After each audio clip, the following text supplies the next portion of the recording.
Hi, everybody.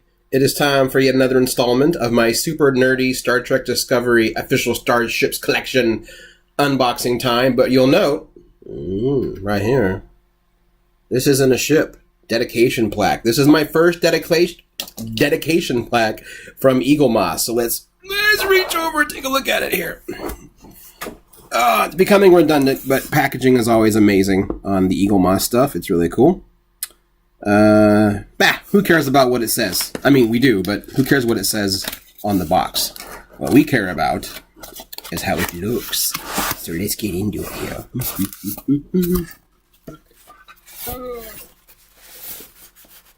Alright, so one thing, I hate this kind of packaging. The way it flakes, it just bugs me. But, you know, whatever. Modern packaging, not a whole lot we can do about it. Let's take a look, though, here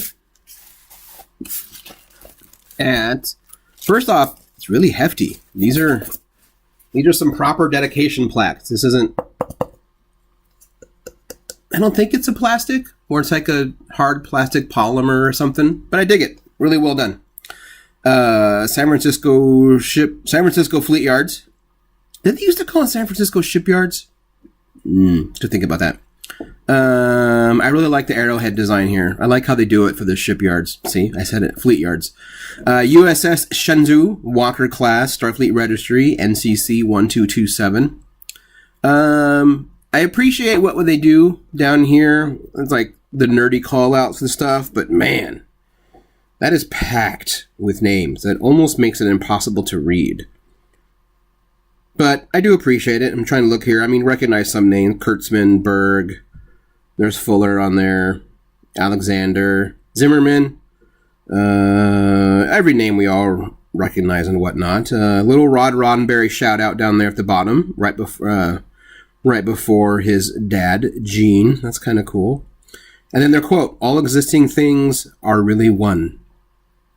It's not bad. I like it. It's nice. I think this is my first dedication plaque for being a loyal customer of the Eaglemoss Discovery Starships collection. It's pretty cool. And they're really hefty. I like them, actually. I don't know where I'm going to put it because you can't see in this video, but I have run out of room in my nerdy office. I will say, though, if I were to ever make a Star Trek themed bar in whatever house I end up living in one day, and let's be honest, that's going to happen. I could see putting all these plaques behind the bar. It'd be kind of cool. Anyway, you don't watch these things for plaques, as nice as they are. You watch them for ships and my awkward sound effects. So let's jump into that now, because this also showed up today. I got a huge box from Eaglemoss.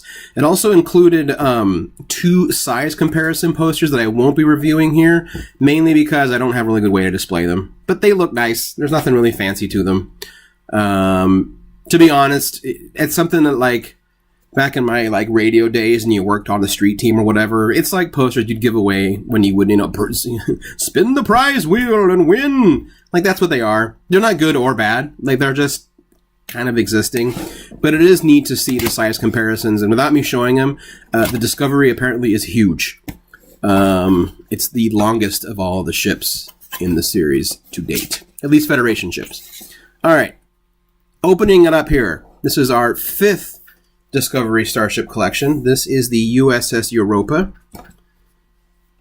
The information about the ship this time, at least the in-canon information, wasn't as interesting this time, mainly because the Europa, for those who have seen Discovery, has a bad time of it. Proof. Things go badly for the Europa. But I did like some of the insights when they were making the design of the Europa. This had a lot of interesting facts about it, like how they went back and forth on only giving it 2 nacelles, and then they wanted this to be beefier because it's an admiral ship. So they gave it 4, and it borrows many elements from the NX Enterprise, from Reliant. Looks like a lot of thought went into designing this one. Not that the other ones don't, but this one, there's a lot of, you can sense a lot of the back and forth that went into it. But as always, Eaglemoss booklet, very nice. I'm going to put it in my folder when I'm done here. All right, let us open it up here.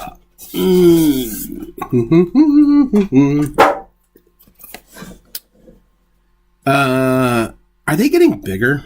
I swear they're getting bigger. Anyway, let's take this out. I'm just going to grab these. Y'all. Get the box out of the way.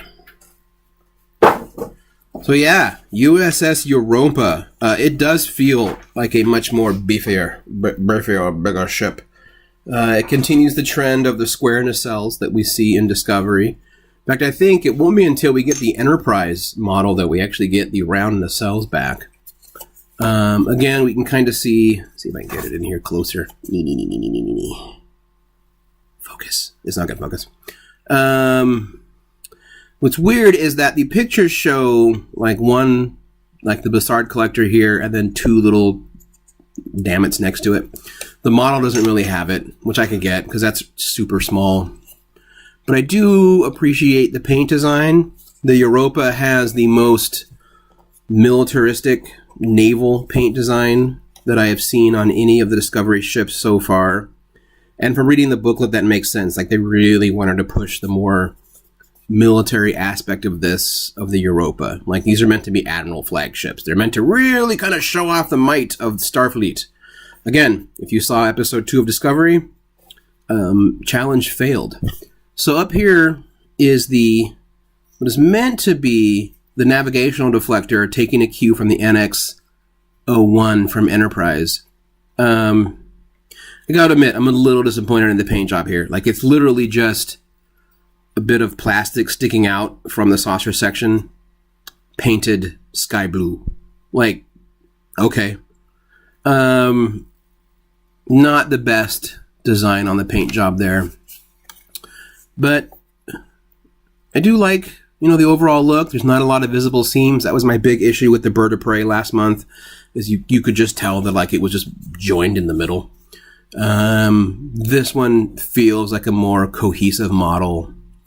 I am a big sucker for that catamaran look, as always. So I'm a big fan of that.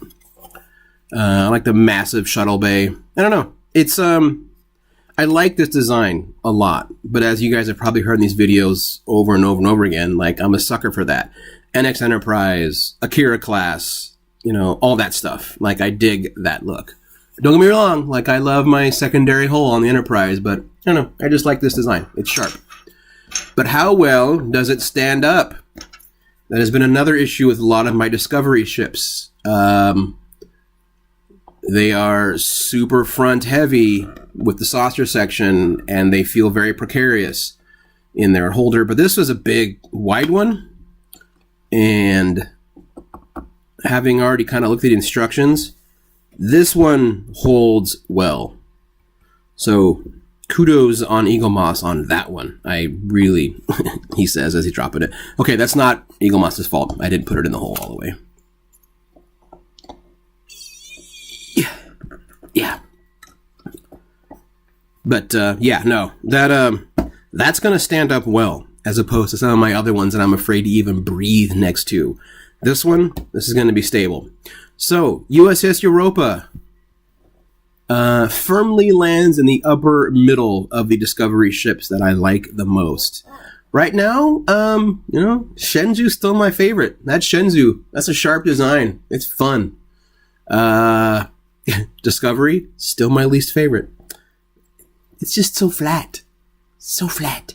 Anyway, there it is. Next month, Eaglemoss says we are going to get the Vulcan, long-range shuttle. The one that, spoilers, the one that Sarek takes to have the clandestine meeting with the Klingons to bring peace between the Federation and the Klingon Empire. So, yeah, we are getting our first Klingon vessel next month. And it looks like after that, going to be pretty heavily front-loaded with Starfleet ships. I am wondering if that's because they are having molding issues with the Klingon ships because they're so intricate and they have spiky bits everywhere. Anyway, that's it. I have rambled on for almost 10 minutes. There it is. Eaglemoss, Star Trek Discovery Starship Collection Review. This is the USS Europa. We'll be back next month. Be sure to follow me on patreon.com/Geek in the City, where you can see all the little nerdy things that I do. You can also follow me on Twitter at Geek in the City. Okay, bye. Bye.